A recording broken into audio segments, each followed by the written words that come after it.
புலமை பரிசு சம்பந்தமாக இன்னைக்கு வந்து மனித உரிமை ஆணைக்குள்ள வந்து இது நடக்குது.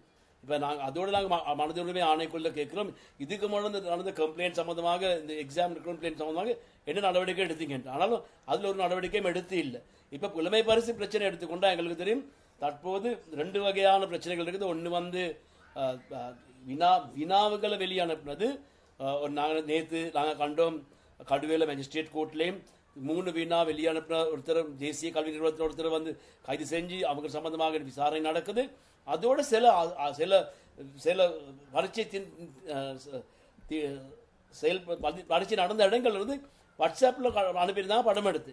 அது சம்பந்தமாக எடுத்துக்கொண்டு 6 பேருக்கு மேலே பேர் இருக்கிறாங்கன்ட்டு இந்த நேற்று மேஜிஸ்ட்ரேட் கோர்ட்டில் சொன்னாங்க. ஆனாலும் அவங்க நடவடிக்கை எடுத்து எத்தனை பேர் சம்பந்தமாக ஒரு நடவடிக்கை எங்களுக்கு தெரிஞ்ச மாதிரி 3-4 பேர் தான் எடுத்திருக்காங்க. மற்றவங்க சம்பந்தம் ஒரு நடவடிக்கையுமே இல்லை. இதில் வந்து அரசியல் கைநீள் வரக்கூடாது. இது சம்பந்தமாக முறையாக விசாரணை நடக்கணும். அது நாங்கள் உறுதியாக சொல்கிறோம். ஏன்னா மாணவர்கள்ட்ட பரீட்சை சம்பந்தமான ஒரு பிரச்சனை இது. இது வந்து புலமை பரிசு வந்து ஒரு போட்டி உள்ள பிரச்சனை. போட்டி உள்ள பரீட்சை விசேஷமாக 1ஆம் ஆண்டில் அவங்களுக்கு போகையெல்லாம் போன பாடசாலைகளுக்கு 5ஆம் ஆண்டில் புலமை பரிசால போக எதிர்பார்க்கிற பரீட்சை. அதனால தான் பெற்றோர்கள் அதிக கவனம் செலுத்துகிற பரீட்சையாக இது இருக்குது.